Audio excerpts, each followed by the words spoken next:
resultado que você ainda não tem está atrás da página que você ainda não leu. Bem-vindos ao Clube da Mente de Ouro. Aqui transformamos leitura em prática e prática em mudança real, ou seja, resultados. Pensa comigo, o que está atrasando a sua transformação talvez não seja falta de potencial, talvez seja excesso de preparação e pouca ação, ou seja, procrastinação, né? Livro Hábitos Atômicos de James Clear. Hoje nós vamos começar a estudar a terceira lei da mudança de comportamento. Na primeira, nós aprendemos a tornar o hábito óbvio, claro. Na segunda lei, nós aprendemos a tornar o hábito atraente, interessante. E hoje, na terceira lei, nós vamos começar a aprender a tornar esse hábito fácil. Torne-o fácil, ok? E o James Clear, ele vai abrir o capítulo 11 para começar a falar sobre a terceira lei com uma verdade que pode incomodar muita gente. A gente já entendeu que é sobre procrastinação, né? Ele fala que a perfeição é uma forma sofisticada de procrastinação. É ou não é? Quando a gente fala que a gente quer perfeição, está exigindo perfeição e não existe, ninguém é perfeito, o que a pessoa vai fazer? Procrastinar. Então, a perfeição é apenas uma forma sofisticada de procrastinação. E aí nós já temos um bingo enorme, né? E aí ele vai contar a história de um professor de fotografia que dividiu seus alunos em 2 grupos. Então vamos para a leitura. Depois eu vou pegar o coração dessa leitura, gerar uma ferramenta de transformação para você aplicar na sua vida real. Hoje, assim que você terminar de assistir essa aula, tá? Já peço desculpas pela minha voz, os últimos vídeos estão todos assim, né? A voz ainda não voltou, mas eu não paro por causa disso. Então, vocês vão continuar tendo as suas aulas, a gente vai continuar ampliando o nosso conhecimento com essa voz aqui de rouxinol que eu estou, ok? Vamos lá. A terceira lei.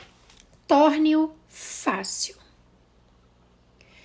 Começa com o capítulo 11, que se chama Caminhe lentamente, mas jamais recue. No primeiro dia de aula, Jerry Welsman, professor da Universidade da Flórida, dividiu seus estudantes de fotografia em 2 grupos. Todos no lado esquerdo da sala de aula, ele explicou, estariam no grupo da quantidade. Eles seriam avaliados apenas pela quantidade de trabalho que produzissem. No último dia de aula, ele registraria o número de fotos enviadas por cada aluno. 100 fotos significariam nota A, 90 fotos, nota B, 80 fotos, nota C, e assim por diante. Enquanto isso, todos do lado direito da sala estariam no grupo da qualidade. Eles seriam avaliados apenas pela excelência de seu trabalho. Eles só precisariam produzir uma foto durante o semestre, mas para obter um A, ela deveria ser uma imagem quase perfeita. No final do prazo, ele ficou surpreso ao descobrir que todas as melhores fotos foram produzidas pelo grupo da quantidade. Durante o semestre, esses alunos estavam ocupados fazendo fotos, experimentando a composição e a iluminação, testando vários métodos na câmara escura e aprendendo com os seus erros. No processo de criar centenas de fotos, eles aprimoraram as suas habilidades. Enquanto isso, o grupo da qualidade se limitou a especular sobre a perfeição. No final, eles tinham pouco a mostrar por seus esforços, além de teorias não comprovadas e uma foto medíocre. É fácil ficar preso tentando encontrar o plano ideal para a mudança. A maneira mais rápida de perder peso, o melhor programa para ganhar músculos, a ideia perfeita para um negócio.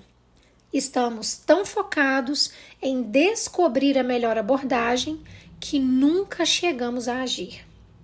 Como Voltaire escreveu certa vez, o melhor é o inimigo do bom. Refiro-me a isso como a diferença entre estar em movimento e agir. As duas ideias parecem semelhantes, mas não são iguais. Quando você está em movimento, você está planejando, criando estratégias e aprendendo. São todas coisas boas, mas não produzem um resultado. A ação, por outro lado, é o tipo de comportamento que produzirá um resultado. Se eu descrever 20 ideias para artigos que eu quero escrever, isso é movimento. Entenderam? Se eu realmente me sentar e escrever um artigo, isso é ação. Se eu procurar um plano de dieta melhor e ler alguns livros sobre o assunto, isso é movimento. Se eu realmente comer uma refeição saudável, é ação. Às vezes o movimento é útil, mas nunca produzirá um resultado por si mesmo. Não importa quantas vezes você vá falar com o personal trainer, esse movimento nunca o colocará em forma. Somente a ação de se exercitar obterá o resultado desejado. Se o movimento não leva a resultados, por que fazemos isso? Às vezes fazemos porque realmente precisamos planejar ou aprender mais. Mas muitas vezes o fazemos porque o movimento nos permite sentir que estamos progredindo sem correr o risco de fracassar. A maioria de nós é especialista em evitar críticas. Não é bom falhar ou ser julgado publicamente. Por isso tendemos a evitar situações em que isso possa acontecer. E essa é a maior razão pela qual você entra em movimento em vez de agir. Você quer protelar o fracasso. É fácil estar em movimento e se convencer de que está progredindo. Você pensa, estou conversando com 4 potenciais clientes agora, isso é bom. Estamos nos movendo na direção certa. Ou então eu tive algumas ideias para o livro que eu quero escrever, o projeto está caminhando. O movimento faz você se sentir como se estivesse fazendo as coisas. Mas na verdade está apenas se preparando para isso. Quando a preparação se torna uma forma de procrastinação, é preciso implementar mudanças. Você não quer apenas planejar, você quer praticar. Se você quer dominar um hábito, a chave é começar com a repetição e não com a perfeição. Você não precisa mapear todos os recursos de um novo hábito. Só é preciso praticá-lo. Essa é a primeira conclusão da terceira lei da mudança de comportamento. Você só precisa repetir. Agora entramos num título que se chama Quanto tempo realmente leva para se criar um novo hábito? A formação do hábito é o processo pelo qual um comportamento se torna progressivamente automático através da repetição. Entenderam? Um comportamento se torna progressivamente automático através de repetição. Quanto mais você repetir uma atividade, mais a estrutura do seu cérebro muda para se tornar eficiente nessa atividade. Neurocientistas chamam isso de potenciação de longa duração, que se refere ao fortalecimento das conexões entre os neurônios do cérebro com base nos padrões recentes de atividade. A cada repetição, a sinalização entre as células melhora e as conexões neurais se fortalecem. Descrito pela primeira vez pelo neuropsicólogo Donald Hebb em 1949, esse fenômeno é comumente conhecido como Lei de Hebb. Neurônios que disparam juntos permanecem conectados. Repetir um hábito leva a mudanças físicas evidentes no cérebro. Nos músicos, o cerebelo, que é essencial para movimentos físicos, como dedilhar a corda de um violão ou mover o arco de um violino, é maior do que em não músicos. Já os matemáticos têm mais massa cinzenta no lóbulo parietal inferior, que desempenha um papel fundamental na computação e no cálculo. Seu tamanho está diretamente correlacionado com a quantidade de tempo gasto no campo. Quanto mais velho e mais experiente o matemático, maior o aumento da sua massa cinzenta. Legal demais, né, gente? A primeira parte do capítulo 11 termina aqui. O capítulo 11 é mais curto, então eu dividi ele em apenas 2 partes, tá? Então a gente só vai ter mais uma aula sobre o capítulo 11. Então vamos lá, né? Vamos voltar lá no início do capítulo, quando o professor de fotografia dividiu os alunos em 2 grupos. O primeiro grupo seria avaliado pela quantidade de fotos produzidas. Quanto mais fotos, melhor a nota. O segundo grupo seria avaliado apenas pela qualidade. E eles precisavam entregar uma única foto praticamente perfeita. E aí o resultado foi surpreendente, porque as melhores fotos vieram do grupo da quantidade. E aí você pode estar se perguntando, por quê? Se o grupo da qualidade teve tanto tempo para fazer uma foto e a melhor foto foi de quem fez na quantidade, né? Porque enquanto o grupo da quantidade estava praticando, errando, ajustando e aprendendo, o grupo da qualidade estava apenas pensando sobre a foto perfeita. Então, o grupo da quantidade acumulou experiência fazendo, e o grupo da qualidade acumulou apenas a teoria. E talvez isso esteja acontecendo na sua vida agora, né? Você pesquisa, você planeja, você assiste vídeos, você organiza ideias, você faz listas, você pensa no momento ideal, você só não age. E aí eu acho que o chapéu encaixou em muita gente aí agora, né? O autor do livro, James Clear, ele faz uma distinção muito poderosa. Existe diferença entre movimento e ação. E talvez você nunca tenha pensado nisso. Então vamos lá. Movimento é você planejar, estudar, organizar, pesquisar, discutir possibilidades, porque isso tudo você se movimenta para fazer. Isso é movimento. Agora, a ação é fazer, né? A ação é depois que você planejou, estudou, organizou, pesquisou e decidiu qual é a possibilidade perfeita, você pega ela e coloca em prática. Você executa. Então, ação é fazer. Ler sobre dieta não emagrece, gente. Pesquisar sobre o treino não fortalece. Planejar um negócio não gera lucro. Assistir vídeos sobre prosperidade não cria prosperidade. Só a prática transforma. O grande bingo do dia é esse, né? E aqui eu vou falar uma outra verdade que também é dura.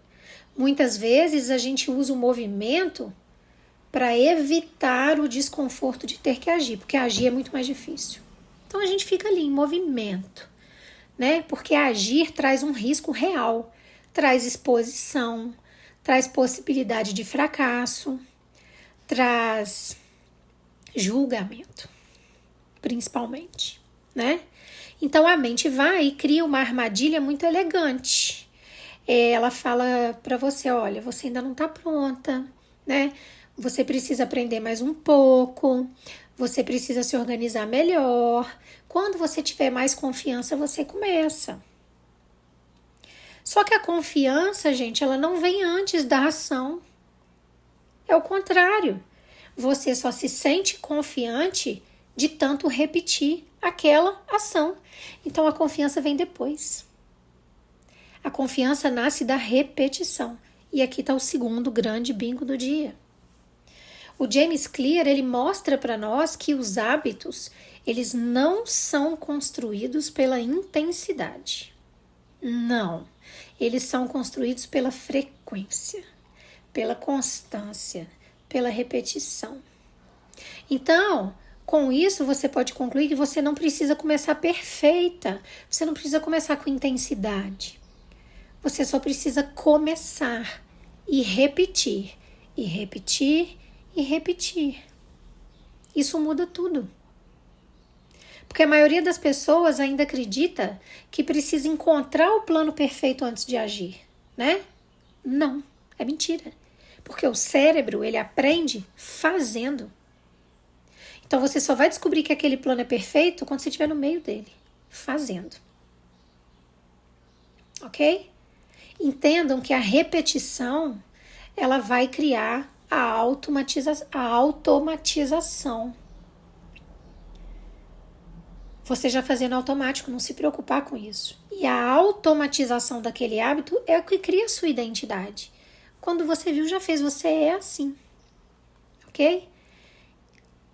Então, a neurociência, ela mostra que cada repetição fortalece conexões neurais no cérebro.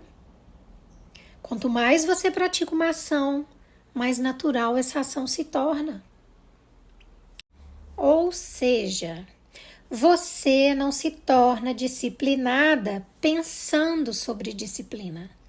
Você se torna disciplinada praticando disciplina. É fácil de entender, né? A ação, ela vem antes da identidade e não depois. Primeiro você age. Depois de tanto você agir daquele jeito, você se torna aquela pessoa. Essa é a sua identidade. A ação vem primeiro, a identidade vem depois. E aqui está um erro que destrói muita gente, que é esperar sentir vontade para começar, né? Só que a motivação, ela costuma aparecer só depois do movimento e não antes dele. Primeiro você começa a treinar. Ai, é chato. Daí a pouco você começa a ver o resultado no seu corpo, você começa a gostar. Daí a pouco você não consegue mais ficar sem. Então a motivação, ela vem depois do movimento e não antes. Terceiro bingo do dia, tá? O cérebro, ele confia naquilo que você repete e não naquilo que você promete. Olha só. Porque se você repete aquilo todo dia, ele pensa que faz bem para ela, porque se não fizesse, ela não repetiria, não. Entendem? E aí o cérebro confia naquilo. Pensa comigo. Em qual área da sua vida que você está presa só no planejamento em vez de estar presa na prática? Qual projeto que você continua preparando, mas você evita começar? Onde que você está buscando perfeição para poder fugir do risco de errar? E qual pequena ação repetida que poderia mudar a sua identidade ao longo do tempo? Muita gente aqui vai responder atividade física, né? Se encaixa muito bem nessas perguntas. Ou mudança de alimentação, reeducação alimentar, né? Mas é assim mesmo. Porque a vida, ela muda menos pelo que você pensa e mais pelo que você repete. E para você repetir, você tem que estar agindo em ação. E é exatamente isso que nós trabalhamos na cartilha Mente de Ouro, que é o quê? Uma construção prática de uma identidade forte através de uma repetição consciente. Dessa vez é consciente. Porque a prosperidade, ela não nasce apenas de uma intenção, de uma boa intenção. Ela nasce de uma ação constante, consistente, né? Na cartilha Mente de Ouro, eu te ensino como que você sai desse ciclo de procrastinação silenciosa, como que você transforma pequenas ações na sua identidade, como que você constrói disciplina emocional sem depender de estar ou não motivada, e como que você consegue criar hábitos que vão gerar crescimento real em todas as áreas da sua vida. E junto com a cartilha você recebe um bônus, que é o cofre dourado da prosperidade. Ele tem exercícios práticos para fortalecer a sua mentalidade diariamente. São exercícios curtinhos, tá? Então eu vou deixar o link na descrição do vídeo e no primeiro comentário fixado. Como sempre, ficarei extremamente lisonjeada se vocês acessarem. Agora escreve para mim nos comentários qual ação simples você sabe que você precisa repetir, mas você continua adiando por querer fazer perfeito.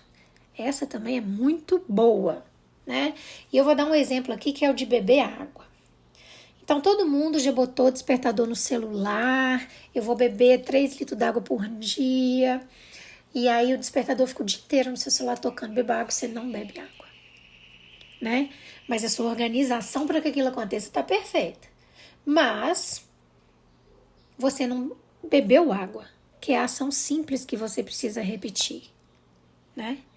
Então, qual é a ação? A ação é na hora que o despertador tocar e falar assim, e tiver escrito assim, beba água, para o que você está fazendo e bebe água. Aí eu não posso parar o que eu estou fazendo. Então, carrega a água com você. Porque naquele momento, a água já está ali. É um exemplo, tá? É um exemplo. Você já sabe, né? Você está no Clube da Mente de Ouro. Aqui você aprende que transformação não acontece quando você entende tudo e sabe tudo. A transformação acontece quando você pratica o suficiente para se tornar alguém diferente, né? Aqui não tem teoria vazia, gente. Aqui é vida real. Porque pensar não muda a sua identidade. A repetição muda. E quem vence na vida não é quem espera o momento perfeito.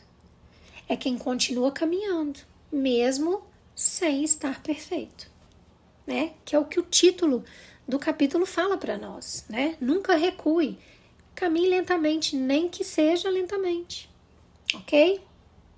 O cérebro, ele aprende pela repetição, por isso que eu tô repetindo aqui para você. O cérebro não aprende pela boa intenção. Você pode estudar mudanças na sua vida durante anos, mas a sua vida só muda quando o seu comportamento muda. Isso é um fato científico, ok?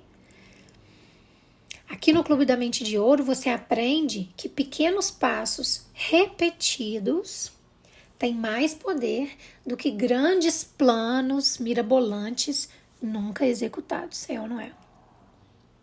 Então, lembrando a vocês, o resultado que você ainda não tem, com certeza está atrás daquela página que você ainda não leu. Por isso eu tô aqui. Para isso eu tô aqui, para ler essa página para você. E frente ao tema de hoje, eu posso te dizer que o resultado que você ainda não tem, talvez também esteja escondido atrás daquela ação simples que você continua adiando executar. Então já se inscreve no Clube da Mente de Ouro, continua comigo, porque a próxima parte do capítulo 11, a outra metade, pode ser o passo que faltava para transformar o seu potencial em prática, ok? Um beijo grande no coração de vocês.